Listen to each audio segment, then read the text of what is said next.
Hey, everybody, welcome to another Practical Pet Chat. We've got a great topic that we're going to dive into. Lorin, it's great to see you. Hey Rob, how's it going? It is good. It is good. So, this one is really timely because this has come up recently, and I continue to see folks talking about it. People have been asking me to chime in. I'm sure they're asking you to chime in. But what would you do to extend the life of your pet? And in particular, the focus I want to go on, since it's the hot topic right now, is there's a lot of talk about potential, pharmaceuticals and drugs and pills that can be given to our pets to extend their life. I think, and let's just like take this part off the table. Of course, we all want to extend the lives of our pets because they're here for such a short period of time. So we can all set that aside. Any discussion is not about whether we want them to live longer or not. We'd all love that, but at what cost? So I'll let you chime in with your thoughts. I hate the idea of a pill. First of all, anti-drug except under, really provable extreme situations. So I'll just put that disclaimer out there. But the cost factor, which is not a financial cost, that's what comes up in my mind. At what cost? So, and how any drug has this long list, I mean, pages of don't do with this and don't do with that and don't use with this and this wouldn't be appropriate. And if you have this, and this, death might result and those kinds of things. So I can only think that there's got to be something similar here because it's pharmaceutical. But I just I find it really tough to think that that's the way to do it. Number one. And number two, you're talking to somebody whose last unfortunate loss was a dog that was 21. Wow. So I spend years extending the lives of my animals the hard way, which is through diet and through, holistic care and through, their environment and all kinds of things that are definitely the much harder way to do it. And isn't that the way it is though nowadays that everybody wants the quick fix? They want a pill, take a pill, it's Alice in Wonderland, take the blue pill for this and the red pill for that. And and that's the quick way to get to wherever the nirvana is that you want it to be, whether it's a weight loss drug or any of these other things. It's like the promise, the carrot on the stick is like, yeah, that's what I want, and that's how this will be marketed. We love our pets, I'm sure you do too, and if you really love your pet, get extendo life, or whatever it is. I think I of love it. Dark Mirror comes to mind. An episode of Dark Mirror comes to mind. Um, but those kinds of things that, gosh, I so want that, and it preys upon our emotions and our hearts, which are so tightly, entangled with our Sure. animals. And I hate the idea and everything about it. And it makes me want to deep dive as to what the potential issues are that are going to come from it. All right. So I might shock you, but then again, I might not. Um, I love the idea. Ah, I'm worried though, similar to you, for a lot of different reasons, and that's why we're doing this episode, right? But I worry too because yes, will technology and pharmaceuticals get to that point someday? Maybe, maybe. You see the limitations in what was being bantied about recently, specific aged, specific sized. And my concern about it is much like yours though, in that what does it then say to all the other things that I think create a better quality of life overall? Because if all I have to do is take a pill, and we see this on the human side quite a bit. If all I got to do is take a pill and I can eat anything I want, drink anything I want, never exercise, all the rest of that, but I look like, what I, see on magazine covers and all the rest of that, am I going to put forth the effort and am I going to have that experience that I would have if I was doing the healthier things? I'm all for, I'm a huge supplement guy. And when farmers needed to correct something, okay, but hopefully it's not a forever instance. It's a get you back on track so that you can get off of that as fast as possible. And I that's what I worry about on the animal side of things, because I think all too often, as you pointed out, it's give me this pill for that. Oh, we're having this issue. And that's that slippery slope that also concerns me. It's like, well, we got this one, which will extend life. And then we've got this one for your cat who isn't, hitting the litter box properly. And then we've got this one, and then we've got that one. So you never have to take your dog on those nice, beautiful long walks for them to enjoy P-mail and actual sunshine and all the rest of that. I think back to our grounding episode, where they get naturally grounded instead of like me sometimes with all the cords. But I'm I love the idea of it because when I lost my soul dog, um, I say she knew I would have spent everything I had and everybody else that I knew had to keep her around for another week, let alone 6 months, a year, 2 years, 3 years, whatever these things end up being able to extend. Um, but it would not be how I would approach. Well, this is how I'm going to get it, because that's the other part of this that throws me. Well, you're going to get more time. More time based on what? We don't have a finite date stamp. This isn't like a, milk carton that Well, says, that it's right, like, can you tell me my dog is going to live to 15 and you're going to give me to 16? sure, And what are the mitigating circumstances? Does the dog, it appears to me that you would have a very narrow window of the perfect animal from a health uh, factor, that would fit into that, because you can't have an animal that's got cancer. You can't have an animal that's predisposed to XYZ. You can't have, has to be between this age and that age. And again, what a dream come true for pharma, because can't right, tell you, I mean, how much longer. I deal with that in my group all the time where people are like, I just want to give them as much time as possible. And they beat themselves up because their dog passed away at 16 or 17. And I'm like, oh my gosh, your dog lived to 16 or 17. Think about that. right, None of us knows what that magic number is going to be. I mean, you have people who drink and smoke and do drugs, and oh my gosh, look at rock and rollers. Those people should be dead by the time they're 35, and you look at the Rolling Stones, who pretty much look like they're already dead, but they're doing great. They probably take that pill. But they're doing great. And, Mick Jagger still has it on stage and all of that kind of stuff. More power to them, but you don't know what that's going to be. There are athletes who drop dead, at 40, who did everything the right way, and they have, an amazing physique, and they ran 5 miles a day, and they ate right, and they did everything just like they should have. So I don't see that this is anything more than preying upon people's heartstrings. I really don't. I hate everything about it.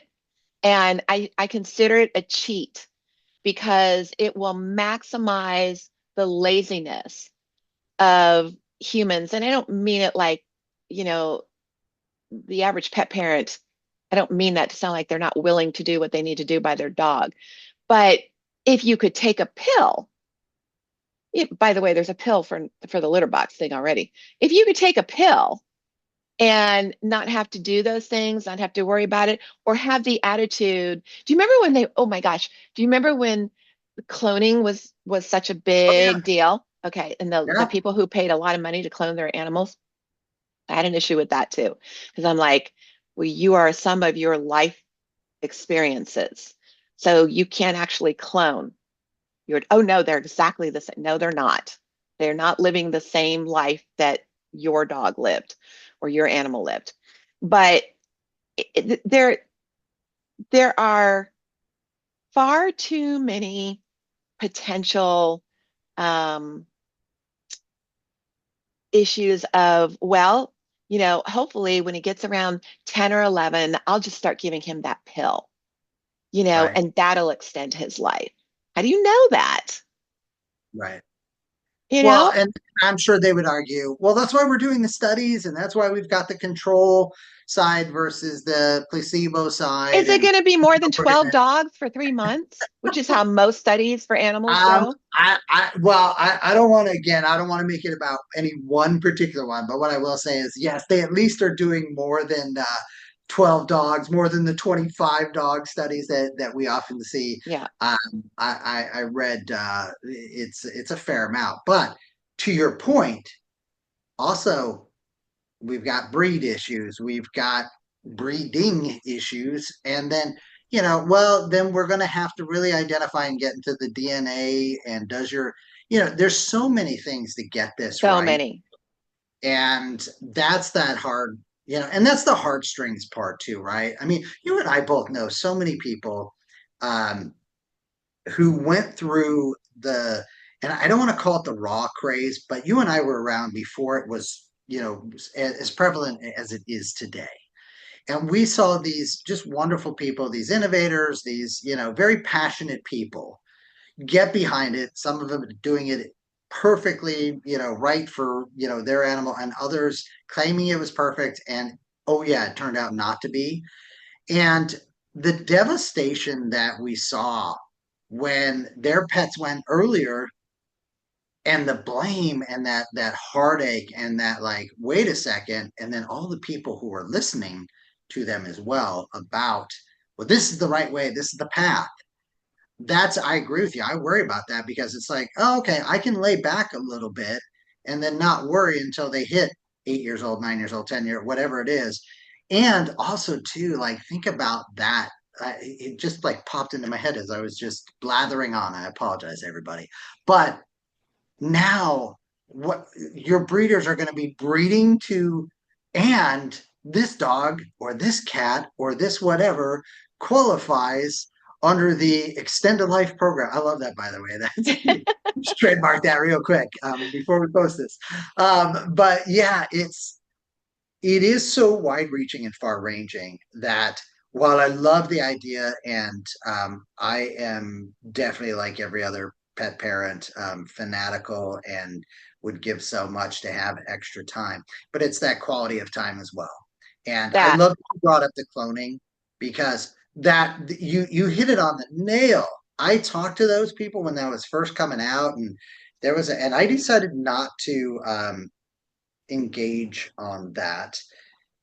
And but I will tell you, I was really, I mean, Sugar was my everything, my soul dog, my best friend. I learned, pathetic, poor attempts at dog sign language for this dog, because that wasn't really a thing back then. So we were intrinsically connected. And the thought of, whoa, would I really struggled with that. And I think a lot of people will mhm. struggle with this. What I came back to was what you said, though, which was, it may look like her, it may even have some of her mannerisms, but it is not her. Mhm. That is the beauty of each being that comes into our lives. And the connection's not the same. You have to read, Right. the dog isn't born with the connection that the last dog that they were cloned from is Right. born with. So, Well, I do it's think I will say this, though, as someone who likes to think about past life experiences, I will say there is sometimes in the DNA, um, and that's why, there are markers. Yes.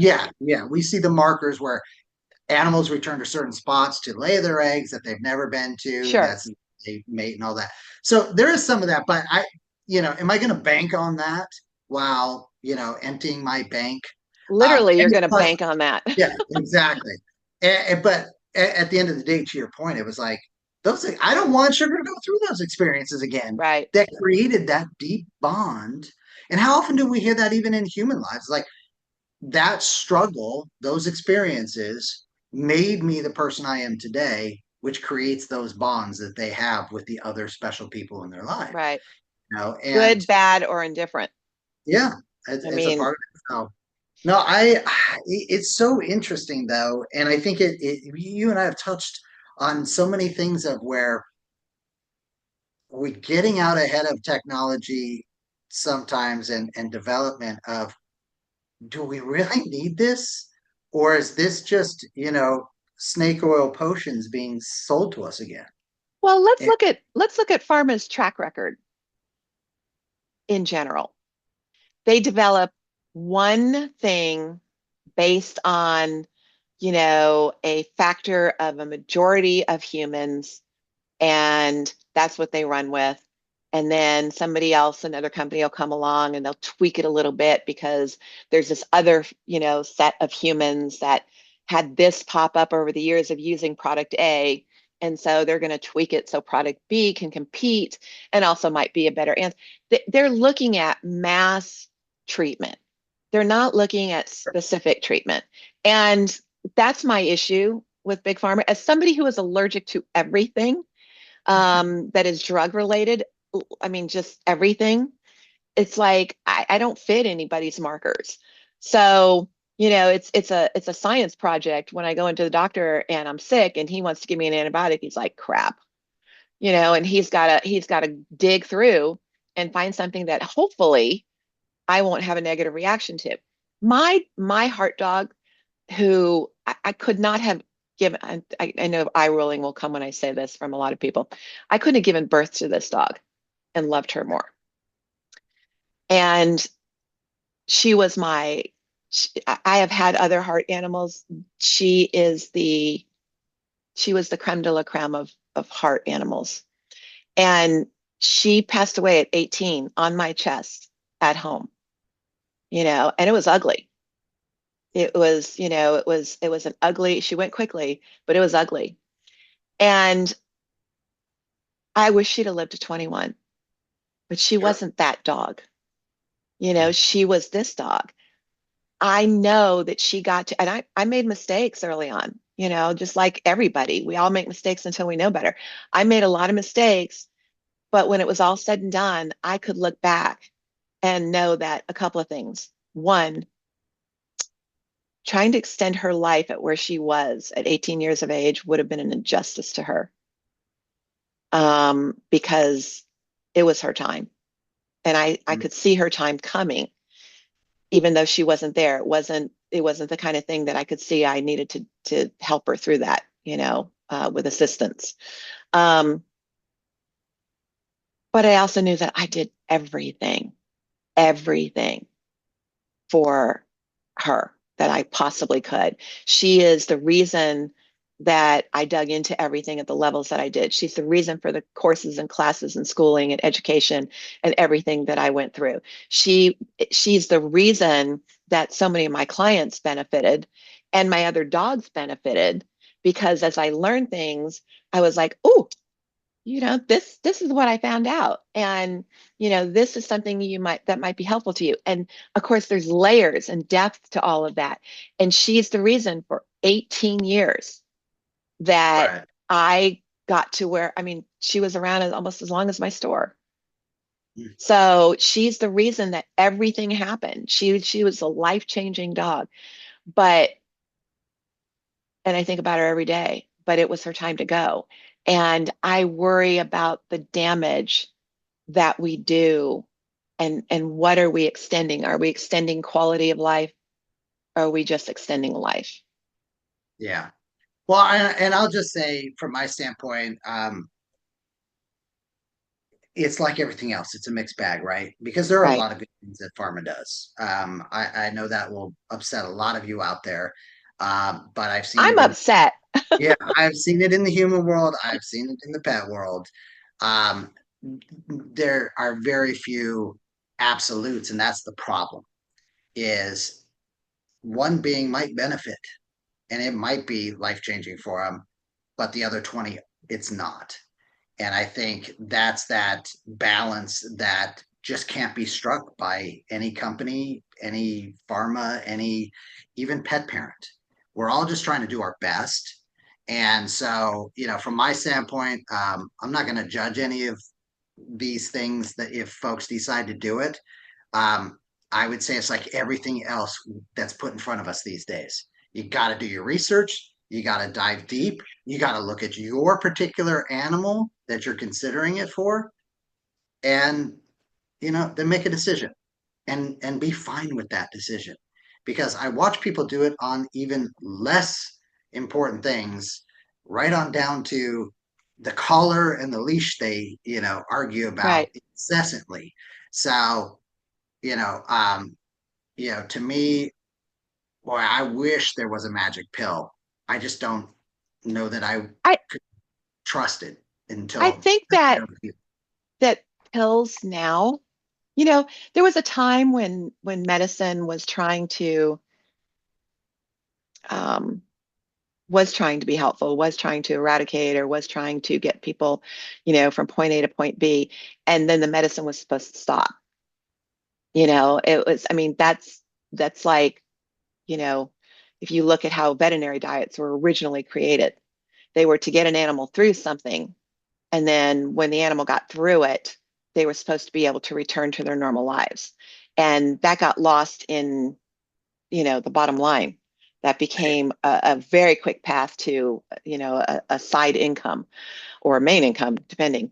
And people lost sight of that. The pills now, they are there because humans are so flawed and our diets are so flawed and our lack of exercise and the just who we have become as a species, where we aren't willing to put the work in. And I'm like that too. I mean, just it's so hard oftentimes, and it's time consuming. So that enters into it. So, you all of a sudden have an issue, you go to the doctor and he goes, "Oh, you have whatever choose from the following list." And they give you a pill for that, and that helps to regulate, right? And then a year or two later, you have another issue, and they don't look at the drug that they gave you as being interrelated to that potential second issue, or the fact that you haven't changed your diet, haven't changed your habits, haven't changed your exercising, haven't done any of those things, and now you're on another pill. And you can look at any movie or go into any um, senior care area, and you see how many pills people take.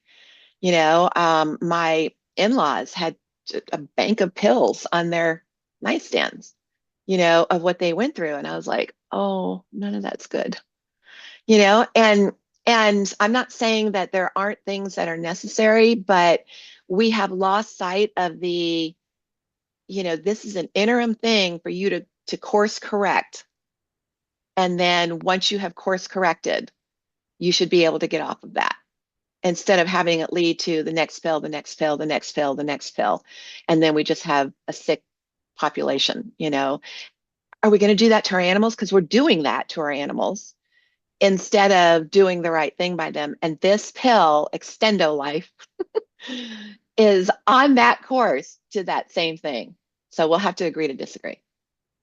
Well, I should put you down on the maybe but probably never list, and Oh no, never, maybe, never, never never. maybe. I'm going to put myself down on the.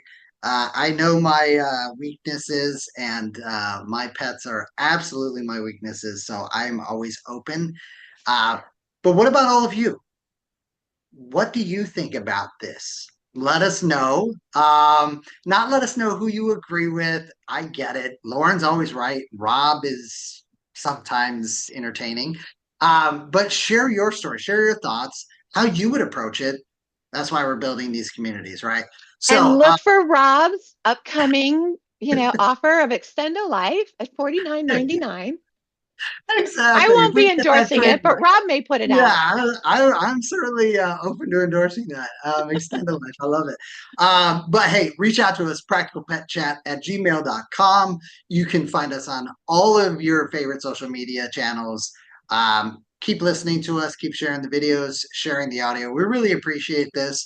We're doing it with you. This episode came because so many of you reached out about, hey, what do you think? Have you seen this? You're driving this. That's why we're doing it. We appreciate you. Thanks for joining us again here on Practical Pet Chat. Bye, guys. Thank you.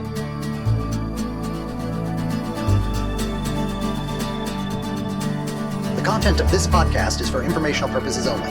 It is not intended as, nor should it be construed as, professional medical advice, diagnosis, or treatment for your pets. Always seek the advice of a qualified veterinarian with any questions you may have regarding your pet's health or medical condition. Never disregard professional veterinary advice or delay in seeking it because of something you have heard on this podcast. The hosts and the guests of this podcast are not liable for any actions taken based on the information shared during these episodes. Any reliance on the information provided is solely at your own risk. Copyright 2025 Practical Pet Chat, all rights reserved. Unauthorized duplication, distribution, or reproduction of any content from this podcast, including but not limited to audio, scripts, and show notes, is prohibited without prior written consent. The opinions and views expressed by the host and guests are their own and do not necessarily reflect the views of Practical Pet Chat.